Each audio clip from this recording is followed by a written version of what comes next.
Então, a ideia do tema aí da apresentação é tentando associar, né, ao que quando a gente está desenvolvendo uma aplicação nos frameworks mais comuns de mercado, a gente costuma utilizar REST APIs e fazer chamadas via POST, via GET, para obter informações do servidor e para enviar informações também. E no Meteor isso funciona um pouquinho diferente. Eu acho até mais fácil, então a gente vai ver um pouquinho hoje, bem pouco da teoria, mas quero mostrar um pouco na prática mesmo, o código de como é que a gente faz isso no Meteor. E aí, só uma introdução, porque né, tem gente que às vezes não conhece o Meteor e está vendo isso pela primeira vez. Então, o que é o Meteor mesmo?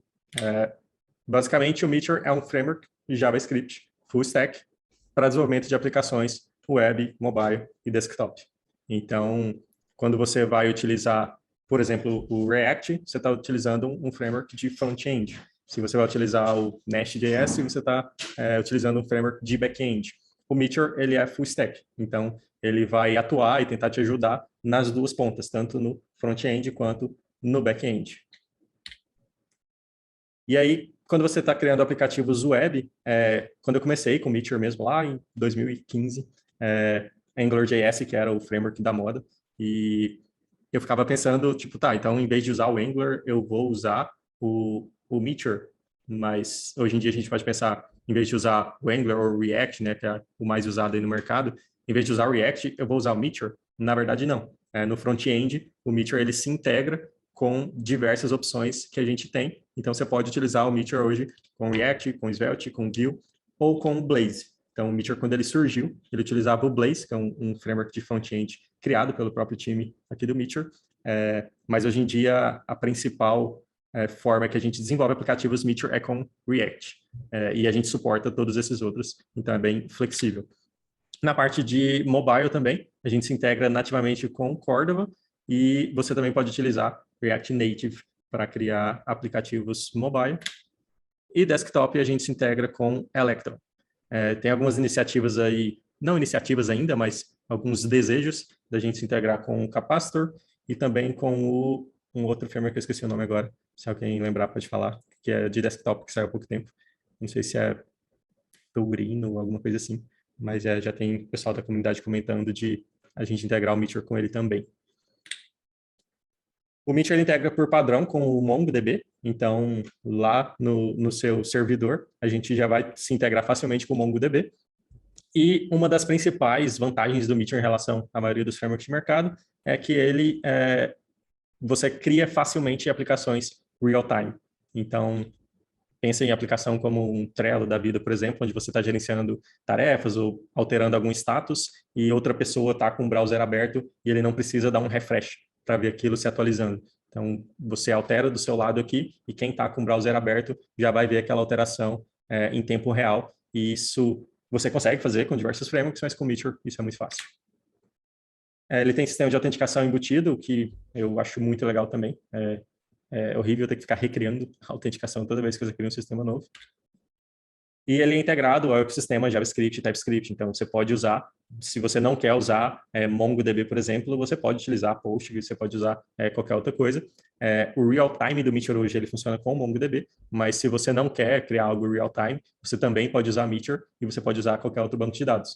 E qualquer biblioteca do NPM, basicamente, você pode instalar no Meteor e usar. Então, diferente de algumas soluções full stack que acabam te bloqueando ou te isolando do restante do ecossistema JavaScript, o Meteor ele se integra e você pode usar basicamente qualquer coisa dentro dele. No final das contas, é um aplicativo Node.js, então não tem nenhuma restrição nesse sentido. E para fazer deploy com o Meteor, é outra coisa que eu acho excelente nele, que com uma linha de comando você consegue fazer deploy no Meteor, ou via GitHub tem o push to deploy, então você faz um push na sua branch e automaticamente a gente já faz deploy no Galaxy. O Meteor ele tem o framework, que é o que a gente vai falar hoje, e a gente tem também o Meteor Cloud. Então, a gente tem um serviço de hospedagem criado para o Meteor, especificamente para o Meteor, e que funciona muito bem, muito fácil, e é onde a gente tem o push to deploy. Aqui eu quis mostrar só para a gente relembrar, e às vezes quem está assistindo essa apresentação não entende bem ainda como é que funciona uma aplicação web comum, eu diria. Então, eu só trouxe uma representação aqui até para a gente entender qual que é a diferença de uma aplicação comum para uma aplicação com Meteor. Então, aqui a gente tem dois lados, né, separados nesse slide. Do lado de cá, a gente tem o lado servidor, onde a gente tem uma aplicação Node.js e um banco de dados MongoDB. E do outro lado, a gente tem um client aqui, o client-side do JavaScript, que poderia ser desenvolvido, por exemplo, com React ou com Vue ou com qualquer framework de front-end. O mais comum dessas aplicações se comunicarem hoje em dia é via HTTP e usando REST APIs. Então, basicamente, você vai fazer, se eu quero obter algum dado do servidor, eu vou fazer uma requisição GET e através dessa requisição, o meu servidor vai me responder e, geralmente, a gente trafega um tipo de dado chamado JSON, que é um objeto JavaScript. Então, o protocolo HTTP, ele é baseado em request e response. O cliente faz uma requisição para o servidor responde, e depois disso, a conexão é fechada. Se você precisa de algum dado novamente, você tem que fazer outra request e você recebe outra response e a conexão é fechada. Então, basicamente, você fica nesse ciclo de request e response e trafegando JSON.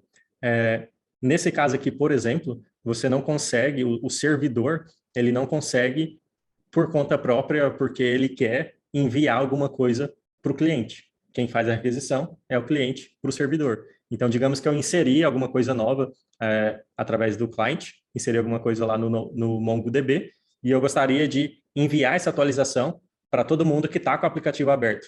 Usando apenas HTTP e REST API, você não tem como fazer isso. O servidor não tem como ele decidir que ele quer enviar alguma coisa para o cliente. Então, fica sempre nesse ciclo de request e response. Se eu quero obter dados atualizados, eu tenho que, de alguma forma, mandar outra request, seja dando um refresh no browser ou fazendo uma chamada AJAX. Enfim, o cliente é que define como é que funciona a comunicação, parte sempre do cliente. Bom, e no Meteor, como é que funciona? Basicamente, a gente pode ir voltando, não era para ter essas animações, porque eu queria ir voltar, mas se a gente observar aqui, então, as diferenças, a gente tem aqui um GET, que é um método HTTP, geralmente você passa parâmetros via URL, quando você quer passar algum dado para o servidor, ou um POST, que você passa dados através do body, quando você quer passar informações para o servidor. Aqui no Meteor, a gente tem o que a gente chama de Meteor Methods, que na verdade são RPC, são Remote Procedure Calls. Então, a gente vai fazer uma chamada remota ao servidor. E a gente não segue o protocolo HTTP. É claro que, no final das contas, a primeira requisição sempre é HTTP, mas o Meteor funciona baseado em um outro protocolo chamado DDP, que significa Data Distributed Protocol. Então, através desse protocolo, que é um protocolo bem simples, foi criado dentro do time do Meteor, a gente criou ele baseado em WebSockets. Então, diferente aqui do HTTP e REST API, a gente usa WebSockets, e com isso, a gente consegue ter uma conexão persistente. Diferente lá do HTTP, que a gente tem essa conexão que é baseada em request e response, no Meteor, a gente tem um canal de comunicação que fica aberto o tempo todo, entre o cliente e o servidor. Então, com isso, o servidor consegue, por exemplo, detectar, isso com implementações do próprio Meteor, a gente consegue detectar que alterações foram feitas no banco de dados e o servidor consegue mandar de volta para o cliente que novos dados foram adicionados no servidor, no banco de dados, ou que algum dado foi removido, algum dado foi atualizado. Então, o servidor ele consegue mandar mensagens de volta para o cliente, porque ele tem essa conexão persistente. E aí tem várias particularidades que não vai dar tempo, a ideia não é entrar tão a fundo aqui hoje, mas do lado do servidor, a gente basicamente grava quem que é esse cliente, a gente gera um ID para esse cliente, né? E o cliente aqui a gente pode estar falando do browser, né? Por exemplo, que é o mais simples. Então a gente tem o browser, que quando você abre o aplicativo, a gente gera um ID para esse browser, salva essa informação no servidor e a gente fica basicamente sincronizando os dados que a gente tem entre o cliente e o servidor. E tudo isso, né, baseado no DDP, baseado em WebSockets. Quando a gente está criando lá uma aplicação baseada em REST API e você quer fazer um GET, por exemplo, você tem que mapear essa requisição para uma URL e o POST também, né? Então, se você está salvando, sei lá, tasks, por exemplo, você pode ter um /tasks que quando você manda uma requisição para essa URL específica, né, para essa URI específica, o servidor vai identificar e vai fazer alguma coisa. No Meteor, com os methods, a gente basicamente define o nome do method. e a gente chama ele a partir do client. Então, através desse nome, que tem que ser único, a gente consegue mandar essas requisições aqui do cliente para o servidor e a gente consegue, através dos methods, tanto buscar dados quanto enviar dados. Então, a gente não precisa de ter duas operações diferentes para isso. O Meteor ele tem uma outra forma da gente buscar dados, que é aí que entra o real-time mesmo, que é baseado no protocolo de publication e subscriptions, mas não é o foco do que a gente vai falar hoje. Acho que no próximo meetup a gente pode entrar nessa parte do publications e subscriptions, mas hoje eu quero mostrar focado nos methods. Então, a gente só vai ver um pouquinho do real-time acontecendo, mas eu não vou entrar no detalhe hoje de explicar o real-time para vocês. Então, beleza, essa aqui é a ideia, tipo, claro, bem por alto, bem abstrata de como é que funciona a diferença aqui de uma aplicação HTTP e uma aplicação com Meteor. E a gente vai ver código agora. Então, se eu estou começando agora do zero, né, nem sei o que é Meteor, como é que eu faço, como é que eu instalo, como é que funciona, é bem simples, na verdade. Hoje a gente tem uma limitação no Meteor que a gente está trabalhando nela para a gente tirar essa limitação, mas hoje o Meteor funciona só com o Node 14. Então, se você tentar usar o Node 16 ou mais novo, vai dar problema, mas a gente está trabalhando para fazer essa migração. Então, eu recomendo vocês instalarem algum gerenciador de versões do Node, porque você pode ter várias versões de Node diferentes, Node 14, 16, enfim, na sua máquina. E o que eu mais gosto de usar, ele se chama Volta. E se você estiver usando algum sistema baseado em Unix, basta rodar esse comando do curl para você instalar o Volta e ter várias versões aí do Node na sua máquina. E aí, depois que o Volta está instalado, você só roda Volta install Node 14. Ele vai instalar o Node para você. Se você já tem o Node instalado na na sua máquina, o Node 14, você pode pular lá para o npm install -g Meteor. Aqui ele vai basicamente instalar esse aqui é o instalador do Meteor, né? Você não vai rodar esse comando dentro do projeto. Você vai rodar ele em qualquer lugar, porque ele vai colocar o instalador, ele vai instalar o Meteor Tools, que é basicamente a linha de comandos do Meteor para você criar projetos e tudo mais. Se você quiser, a gente também tem o comando de curl, que você já instala ele direto. Mas, ultimamente, a gente está recomendando o do npm, e aí só tem esse detalhe aí do Node 14. E aí, para criar um projeto, basta você rodar Meteor Create, o nome do projeto, e a gente tem algo que a gente chama de skeletons no Meteor, que é basicamente para já criar o projeto que você está iniciando com alguma estrutura. Então, a gente tem várias flags que você pode passar, se você quiser criar o projeto já configurado com React. React é o padrão hoje em dia, então se você quiser criar ele configurado com Vue.js, você passa uma flag do Vue. Se você quer Svelte, passa a flag do Svelte. Se você quer o Blaze, passa a flag do Blaze. E a gente já tem ele um skeleton também com Tailwind CSS, que é bastante usado hoje em dia. Então, a gente criou esse skeleton, que com esse comando você já cria o projeto com React e com o Tailwind instalado e tudo configurado para você. Beleza?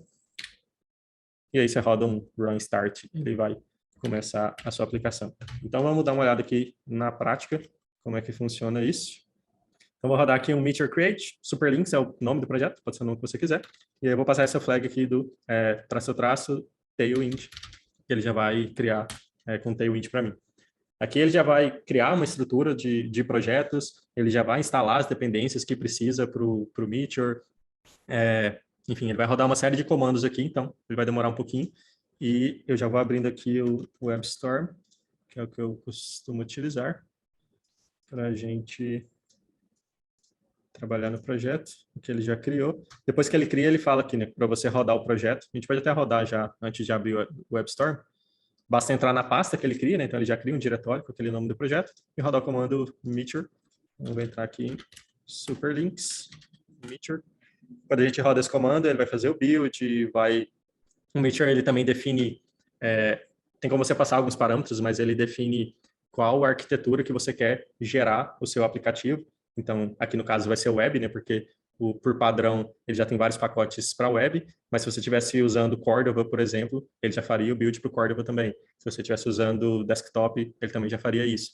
Tem como você tirar browsers legados também, por exemplo. Então, você passa parâmetros que ele tira esses browsers e gera só para browsers mais modernos. Então, você fica com um bundle menor e ele também fica mais rápido aqui na hora de rodar a aplicação.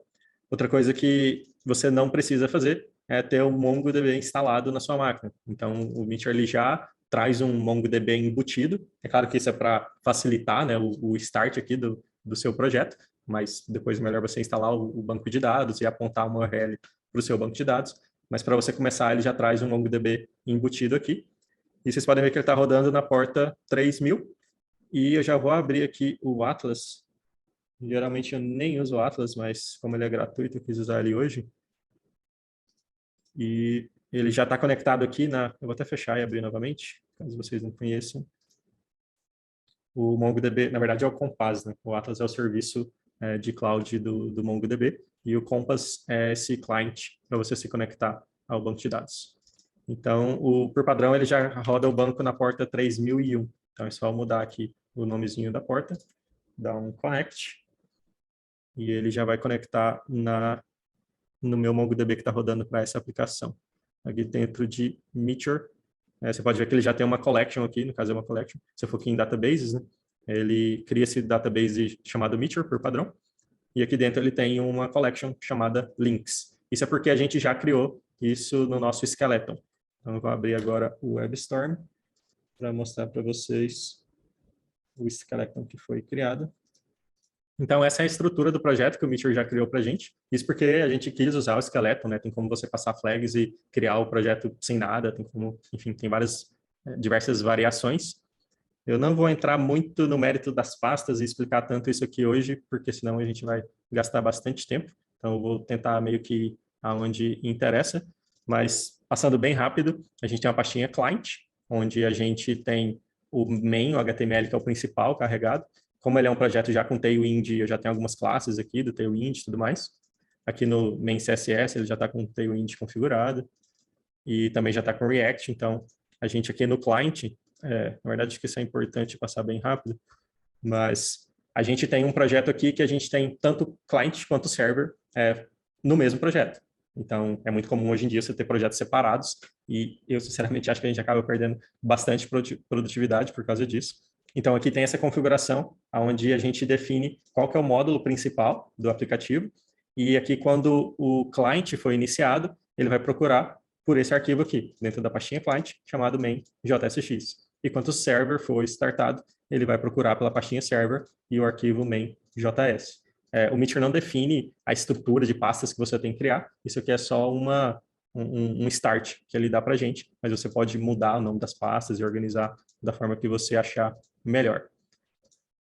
Então, eu vou abrir aqui o server main.js, só para a gente ver o que tem lá. E, na verdade, eu nem vou abrir muito para mostrar o que tem lá. Eu vou focar onde importa aqui para a gente ir para os Meteor Methods. Algo importante da gente ver, então, assim que o aplicativo foi iniciado, eu acho que eu iniciei ele, na verdade, né? Então, ele já foi iniciado. Esse main.js foi carregado para a memória, e o que a gente está fazendo eu estou importando um arquivo chamado links collection. Então, se eu abrir esse arquivo aqui, eu posso ver que eu tenho uma collection criada com o MongoDB, e é por isso que lá no Compass eu já consigo ver essa collection de links aqui criada para mim. E vocês podem ver que já tem alguns dados que foram inseridos. Por quê? Porque, voltando aqui no main.js, aqui no startup, ele basicamente checa se tem algum link criado. Então, ele dá um links collections.find.count. Se for igual a 0, ele insere alguns links aqui, só para a gente já poder começar com alguns dados. Basicamente, ele está chamando esse insert link que está aqui em cima, que chama a collection e faz o insert. Não precisa se preocupar com isso agora, eu sei que é bastante coisa, mas eu estou tentando passar rápido por essa parte para a gente ir lá para o Meteor Methods. Então, aqui foi só para vocês entenderem que é por isso que ele tem essa collection criada, os arquivos que ele criou, mas se eu quiser, por exemplo, deixa eu até abrir o aplicativo que está rodando, né? Está lá no localhost 3000, então vou abrir aqui o browser, localhost 3000. Esse é o aplicativo que ele cria por padrão, então ele tem um contadorzinho de cliques aqui, eu posso ir clicando e ele vai contando e mantendo o estado desses cliques, e tem os links aqui que foram inseridos lá no banco de dados, ele já está mostrando aqui para mim na tela. Então, eu quero pular lá já para os Meteor Methods. Então, lembrando que se a gente comparar lá com a REST API, se eu quisesse remover um link, por exemplo, eu teria que fazer uma requisição via HTTP e poderia usar ou o próprio client aqui do Chrome, ou poderia usar um Postman da vida para fazer essa requisição e fazer essa remoção. Então, como é que a gente conseguiria fazer isso com o Meteor? Aqui na estrutura de pastas, eu vou entrar dentro de imports e API. Dentro dessa API tem esse links collection. Eu vou criar aqui, só para facilitar, né? Claro que num projeto real a gente organizaria melhor o projeto em arquivos diferentes, mas eu vou criar aqui dentro por enquanto. Então, o que eu quero basicamente é, lá quando a gente define um método para ser chamado via REST API, você define uma URL para ser chamada. E no final das contas a gente quer chamar uma função que vai ser executada do lado do servidor. Então, o que eu vou fazer aqui é criar uma função simples, aqui, JavaScript mesmo, chamada remove link, por exemplo. E para remover esse link, eu preciso de um ID. Eu vou receber um objetozinho com um ID. Para remover esse links collection aqui, ó, basicamente ele me dá acesso às próprias APIs do MongoDB, do driver do MongoDB para o Node.js. Então, eu posso chamar links collections.remove e passar esse ID. Então, definir uma função que vai remover o link. Agora eu quero expor de alguma forma essa função lá para o cliente, para eu poder chamar ela, certo? A gente poderia chamar um delete, né, através do HTTP, ou de repente você poderia fazer um post mesmo e passar esse ID, mas basicamente você teria que definir uma URL que poderia ser, por exemplo, para /links, e você chama o método delete do HTTP para /links. Ou você poderia, se você não quiser seguir as convenções do REST ali, né, chamar um remove link, que pode ser qualquer nome na URL, na verdade, né? Poderia ser um remove link, e eu fazer um post, por exemplo. Dependendo do framework, até tem algumas limitações aí de delete e tudo mais. E no Meteor, basicamente, o que eu quero fazer é, eu tenho que definir um nome para essa minha função e falar para o Meteor que ela é um Meteor Method. Então, eu basicamente chamo meteor.methods. Ele espera receber aqui um objetozinho chave valor. Eu vou definir o nome dessa função aqui, pode ser um nome qualquer. E vou falar que quando eu chamar esse método chamado nome qualquer, eu quero que ele execute a função remove link. Na verdade, aqui são 2 pontos. Então, dessa forma aqui, eu estou dando um nome para esse método. É claro que eu não vou chamar de nome qualquer. Eu poderia chamar, por exemplo, de... Só para não ficar remove link também, vamos chamar de delete link. E dessa forma, eu criei um método que já está exposto no meu cliente. Como é que eu faço, então, para testar, para chamar esse método lá no cliente? Eu vou pegar aqui no MongoDB o ID de algum desses links para eu poder deletar eles. Então, eu vou aqui no console do Chrome mesmo e a gente tem disponível aqui já um meteor.call. Então, eu posso chamar o método chamado né, um método chamado delete link, e o que ele espera é um objeto que tem um ID. E o ID eu vou copiar aqui novamente, eu perdi ele, e vou passar aqui ID e o link. Agora eu vou dar um Enter, e ele chamou e já removeu da tela. Então, aqui você já conseguiu ver o real time, porque eu não tive que dar um refresh, eu não tive que fazer nada disso. Até lá no Mongo Compass eu tenho que dar um refresh para ele perceber que sumiu. Então eu tenho que dar um outro find aqui, e ele vai ver que o link desapareceu. E eu consegui chamar esse método basicamente passando o nome e definindo qual parâmetro que ele espera.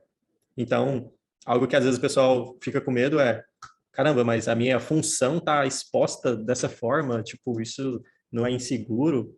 É igual a REST, né? É igual uma REST API. Então, assim, se você precisa de segurança, você vai ter que checar aqui dentro, ou através de... Tem várias formas, né, de você ter uma espécie de interceptador, um filtro para você fazer, mas basicamente você poderia validar aqui dentro dessa função as coisas que você precisa validar. Ah, eu tenho que ter um usuário logado? Então, você poderia checar isso. Eu tenho que verificar se esse ID aqui é uma string, por exemplo, né? Vai que alguém passa uma data, sei lá, passa um dado muito louco. Para validação, por exemplo, a gente já tem um métodozinho do Meteor, que eu posso chamar aqui, que é o check. e ele já está completando ali em cima para mim, importando do meteor check. Eu posso checar que esse ID, ele precisa ser uma string.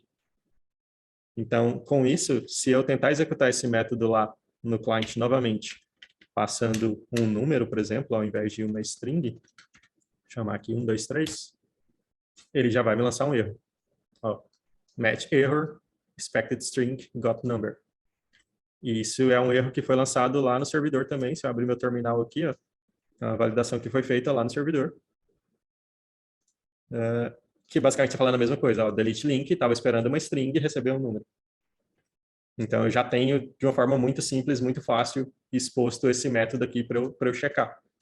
Aqui não vai dar tempo da gente entrar na parte de accounts, mas a parte de accounts do Meteor é muito legal. E a gente poderia aqui, só para vocês terem uma ideia, se eu já tivesse o sistema de autenticação aqui feito, basicamente checar se eu chamo meteor.userID, eu já teria esse ID do usuário logado disponível. E eu poderia checar que, se eu não tenho um user ID, eu poderia lançar um erro falando que, sei lá, not allowed. Então, a parte de autenticação do Meteor também é outra parte muito legal, mas eu vou tirar daqui porque a gente não vai ver isso hoje. Então, olha que simples. E aí eu vou dar uma organizadinha aqui só para a gente não ficar com... Eu odeio demo que fica o código bagunçado. Então, eu vou organizar só um pouquinho, que eu vou criar um outro arquivo chamado methods, mas poderia ser o que eu quisesse. Na verdade, eu gosto de nomear ali por caso de uso, mas, enfim, vou simplificar. Vou criar um arquivinho JavaScript chamado methods.js. E ao invés de ficar aqui dentro do mesmo arquivo da collection, eu vou mover isso aqui tudo para esse arquivinho chamado methods. Então, só dei um Ctrl+X ali, só recortei e colei. E vou tirar essas coisas daqui, vou remover os imports. Aqui vai ficar só a collection por enquanto. E agora eu movi para esse methods. Então, eu poderia agora, por exemplo, a gente já removeu, eu vou inserir um link. Pode falar. Eu vou precisar sair. Eu só tenho uma pergunta. O Meteor, ele trabalha de alguma forma com GraphQL? Sim. Ali quando eu mostrei os slides, até tinha um slide mais complexo que eu tirei, mas basicamente, por padrão, ele funciona com DDP e WebSockets, mas você pode, através de pacotes, usar o REST API, se você quiser. Você pode usar GraphQL, se você quiser. Então, ele é flexível para você fazer da forma que você achar melhor, e o GraphQL também funciona. Inclusive, você já está perguntando de GraphQL, você já deve ter ouvido falar do Apollo, que é um cliente. Sim, é o que eu uso. O Apollo, ele é o que funciona por padrão, quando você... Tem até um Skeleton, que ele já fica integrado com o GraphQL também. E o Apollo, ele foi criado pela galera que criou o Meteor. De alguma forma funciona o real-time com o GraphQL?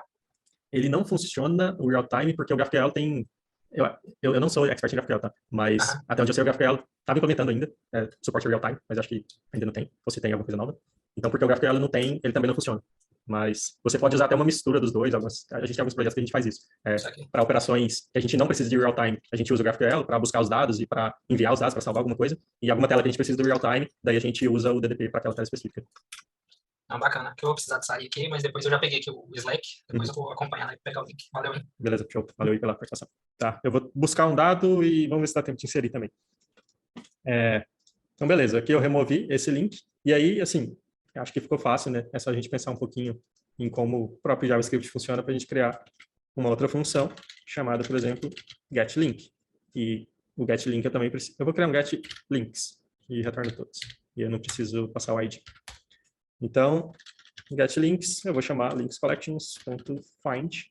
Aqui tem um detalhe que, como eu falei hoje, a gente não vai entrar nesse aspecto, mas o Meteor, quando você retorna uma coleção de dados, né, quando você retorna uma lista, ele não retorna aquele array direto, ele não retorna aquela lista diretamente. Ele retorna algo que a gente chama de cursor, porque ele consegue mover naquela lista e usar alguns recursos de real-time por causa disso. Se eu quero a lista diretamente, igual é o que eu quero aqui para mostrar para vocês, eu chamo find.fetch, que daí ele vai, ao invés de me retornar o cursor, ele vai me retornar a lista mesmo, beleza?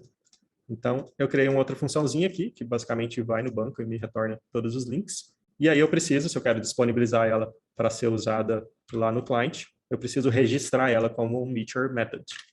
E teve outro detalhe que eu vou terminar aqui e já mostro. Então, vou colocar aqui que a função é o getLinks e o nome vai ser getLinks também. Eu acho que eu não testei depois que eu mudei ele de lugar aqui, eu criei esse methods.js. Então, eu vou testar, só para vocês verem uma coisa. Deixa eu abrir aqui o app. Eu vou chamar o mesmo método de remover aqui por enquanto, o delete link. Ele está passando um número, eu vou passar uma string. E agora ele deu um erro, invocando o delete link. Ele está falando que esse método não foi encontrado. Então, o que aconteceu? Eu movi ele, né? Tirei aqui desse arquivo chamado links e criei um arquivo novo chamado methods. Esse arquivo, eu não importei ele lá no startup do Meteor. Então, o Meteor basicamente não sabe que ele existe. Ele não carregou ele para a memória. Então, sempre que eu tenho um arquivo, se ele tivesse sido importado na árvore ali de imports, né, na árvore de componentes, ele vai funcionar. Mas se eu não importei ele em lugar nenhum, ele basicamente não existe, não foi carregado para a memória do servidor. Então, lá no server main.js, eu preciso, estou só minimizando os outros códigos aqui, eu preciso importar esse arquivo para o Meteor entender que ele existe. Então, vou navegar aqui mesmo. Voltei o imports API methods. Sempre que eu salvo aqui, é porque a gente não está vendo o terminal, né? Mas sempre que eu salvo, ele já dá um restart, ele já tem hot module replacement, então ele só troca o código que a gente alterou. Então, ele já restartou aqui. E aí, se eu... No caso, o browser não restartou, então eu vou dar um refresh no browser. E vou... Porque eu mudei só o server, então ele não dá um refresh no browser. Se eu mudasse o client, ele já dava também. E vou chamar agora o mesmo método. Ele não vai achar esse ID, né? Então eu nem lembro que erro que ele vai dar, mas o method ele vai achar agora. Ele retornou um defined porque não existe. Mas ele já não deu o erro de que o method não existe na aplicação. Então o que eu fiz foi ir lá no main do servidor e importar esse arquivo. Agora sim eu vou testar o get links. E ele vai ter um comportamento um pouquinho diferente. Vocês vão entender já já. Para eu chamar é a mesma coisa, por mais que seja um get, ele é uma função remota que eu estou chamando. Então, meteor.call, o nome é getLinks. Aqui no caso eu não tenho nenhum parâmetro, né? Eu não preciso de um ID nem nada do tipo. Então, se eu chamar ele aqui diretamente, talvez você estava esperando que os links viessem, mas isso aqui é uma promise. Tem alguns detalhes aí dessa promise, que é uma promise lá do Meteor e tudo, mas é uma promise, então eu não tenho os dados aqui retornados para mim. Eu preciso passar um callback para ele poder mostrar para mim os dados assim que essa promise for resolvida. Então, eu posso passar um callback aqui como parâmetro no Meteor call, para quando ele terminar de executar essa função, ele fazer alguma coisa. Então, eu tenho dois parâmetros, um que é o error, se ele der algum erro, e o outro que é a resposta. Só vou chamar de resp. E eu vou simplesmente dar um console log aqui, para a gente conseguir ver a resposta no browser. Deixa eu ver aqui. Fechei o console. Fechei aqui. Não. Fechei errado. Fechei agora, tá certo. Então, basicamente, eu estou chamando o getLinks da mesma forma, com o Meteor call, mas eu estou passando uma função de callback que vai usar a resposta que eu vou ter do servidor. E agora sim, ele mostrou ali para mim um array com os 3 registros que estão lá no banco de dados. Beleza? E da mesma forma que eu estou usando aqui os methods, tanto para remover quanto para inserir, que é o que a gente já vai fazer logo em seguida, lá no client, lá no meu React, no meu Vue, onde eu estiver implementando, se eu quero usar um method, a API é essa mesmo, meteor.call. Tem algumas coisinhas um pouquinho mais avançadas, tem os validated methods e tal, que a gente pode usar também, mas o Meteor call também funciona e tem muita gente que usa dessa forma mesmo. Eu vou fazer aqui rapidinho, então, de inserir. Eu vou copiar aqui, vou chamar de insert link. Eu vou lá no banco de dados só para ver o que ele está salvando. Basicamente, ele tem um ID, um título, uma URL e uma data. Então, o ID ele já é gerado automaticamente quando a gente insere.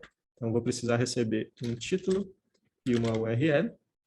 Eu vou checar se esses 2 parâmetros são uma string. E linkscollections.insert. E aí eu vou criar o objetinho que eu espero lá no meu MongoDB. Tem como a gente usar esquemas, tá? Para definir aqui na aplicação qual que é o esquema da minha collection, mas também não vai dar tempo de a gente entrar nesse aspecto. Então, eu vou passar aqui o título, a URL, o created at, que é uma data. Só vou dar um new date. E o ID ele vai gerar automaticamente. Então, só criei uma funçãozinha nova. Vou agora definir que ela é um Meteor Method. Passei ela aqui, passei o nome aqui. Vou chamar de Post Link, só para a gente associar lá com as REST APIs. E aí é sempre esse nome aqui, né, que é a chave, que é o que eu chamo lá no client. Então agora eu vou voltar lá no browser e vou chamar meteor.com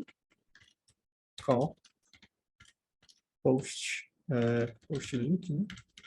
E eu preciso passar um objeto com título, passar Twitter e URL, o URL do meu Twitter, /parênteses. Fechei aqui, fechei o parênteses e vamos ver. O que eu dei o Enter, ele já apareceu ali para mim, porque o real-time do Meteor já está funcionando e lembrando que a gente não vai conseguir entrar nesse detalhe hoje, mas até tá com um errozinho ali, né? Twitter. Olha que legal. Eu vou lá no banco de dados, lá no Compass, vou dar aqui um find para ele mostrar esse registro novo. Eu vou corrigir que o Twitter ficou com 2 i's aqui em vez de 2 t's, né? Então eu estou editando aqui, eu não sei mexer nele direito, que é a primeira vez que estou usando. Aqui, Twitter, 2 t's, update, voltei na tela, já está corrigido. Então, não é só chamando um method que o real-time funciona. Eu posso alterar direto no banco de dados e ele já reflete aqui no servidor, já reflete aqui na aplicação. Então, isso é muito legal. Porque, na verdade, no fim das contas, o Meteor ele fica olhando para o banco de dados. Ele fica observando o banco de dados e mandando mensagens via DDP para o cliente sempre que uma alteração é feita. E aí a gente consegue, pode ser aí, como eu falei, o tema para o nosso próximo meetup. Aqui, quando a gente cria essa aplicação por padrão, a gente está com um package chamado Auto-Publish instalado no nosso aplicativo. Com isso, ele está mandando todos os dados do MongoDB para o cliente. Então, eu fiz uma alteração aqui, ele já manda, opa, mudou, ele já manda para mim. Mas isso, claro que na minha aplicação eu vou querer customizar, eu não vou querer ficar mandando. Imagina, você tem basicamente é um cache que a gente já tem por padrão. Você não vai ficar mandando tudo para o cache do seu cliente sempre que alguma coisa muda. Dependendo da tela, você vai querer mostrar algo ou não. Então, aí é onde entra as publications e subscriptions. Você vai subscrever para uma publication, né? É tipo conceitozinho de assinatura, de revista, né? Então, eu assino qual publication que eu quero observar. Então, nessa tela aqui, por exemplo, eu poderia falar assim, eu quero observar os links. E aí, sempre que os links mudarem, ele me avisa. Mas as outras collections, ele não me avisa, porque eu não falei nessa tela que eu quero ficar observando eles. Mas isso a gente não vai conseguir entrar hoje. E eu acho que tá bom, senão a gente vai estourar o tempo e quero saber se vocês têm dúvidas, quero saber o que vocês acharam. Estou gostando de ver o Gabriel ali, a reação dele. Quero ouvir o que ele achou. Alô, vocês me escutam? Sim. Eu gostei. Eu não tive tanto. Eu tive contato, eu mexi já, mas eu não tive uma explicação tão boa. Eu só tinha lido e. Valeu. Então, eu gostei bastante. Eu gosto muito dessa ideia do methods e o front chamar esse methods. Se ele sabe mais ou menos o que está acontecendo, eu acho muito legal, porque você dá muito poder pro front. Então, isso me deixa bem feliz. Eu acho bem legal isso de. Dá um superpoder pro desenvolvedor, né? Tipo, ele sozinho, ele conseguiu. Você sozinho, em meia hora, você conseguiu fazer um negócio que a galera sofre dias, uma sprint, se pá, dependendo do modelo que tem para fazer. Então. Massa. Valeu. E ainda com validação, né? Não foi só o CRUD, foi com validação, velho. Muito fácil de fazer validação. Quem já fez validação sabe, fica lá sofrendo com o IUP lá, porra, fazendo um esquema gigantesco de validação, joga o erro e tal. Então aqui já tá tudo tratado, tudo pronto, bem prático. Massa. Só para a gente fechar, então, eu vou mostrar aqui uma extensão muito importante. Eu nem estou olhando o chat, tá? Não sei se tem alguém falando aqui. Ah, tá. Foi que perguntou, né, do Slack. Beleza. É uma extensão muito importante, que é o Meteor DevTools Evolved, que é esse carinha aqui, que ela é muito legal para a gente entender também por debaixo dos panos o que está acontecendo. Eu também não vou entrar nela, mas só para vocês saberem que ela existe, que ela é muito importante.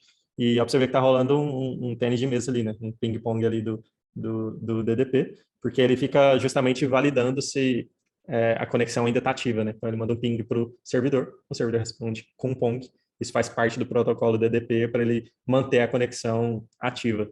Então isso é muito legal. Todas as mensagens DDP que são trocadas, ele aparece aqui. Acho que eu posso até... Deixa eu ver aqui se eu mandar um remove novamente, se ele vai aparecer ali. Dar um delete e voltar lá. Ó, vendo? Ele mostrou ali que eu mandei essa mensagem delete. Eu consigo até ver o que eu mandei, ó. Eu chamei o método. Aqui é o nome da mensagem mesmo, method. Aqui o nome do método, delete link. E aqui o parâmetro que eu passei. Então, você consegue observar tudo isso. E como eu falei, aí fica para o próximo meetup, de repente, a gente tem um cache no client que o Meteor já provê para a gente. E é por isso que ele vai mantendo aí essa sincronização, que é esse carinha chamado Minimongo. Então, se eu entrar aqui também, ó, eu consigo ver que ele está com os dados lá da minha collection publicado aqui no client. Então, faz parte aí de como é que ele mantém isso. Aqui tem as subscriptions, né? No caso a gente não criou nenhuma. E, enfim, essa extensão é muito legal de vocês usarem. E deixa eu voltar para o slide aqui, que eu acho que não tem mais nada, mas... Então é só agradecer aí o tempo de vocês. Espero que tenha sido útil e legal. A gente tem uma iniciativa que não sei se todos já conhecem, que é o university.meteor.com, onde a gente tem cursos ensinando o Meteor, cursos atualizados ensinando o Meteor, e são gratuitos, todos gratuitos. Então, quem quiser aprender um pouquinho mais, a gente já tem 2 sessões lá, 2 cursos, com o Meteor Fundamentals, o Meteor Collections e Schemas, e a gente está trabalhando agora no terceiro, então vale a pena conferir. E quem quiser ficar sabendo aí de mais coisas do Meteor, através do @FredMaiarante, você me acha aí no Twitter, Instagram e basicamente qualquer rede social. E valeu!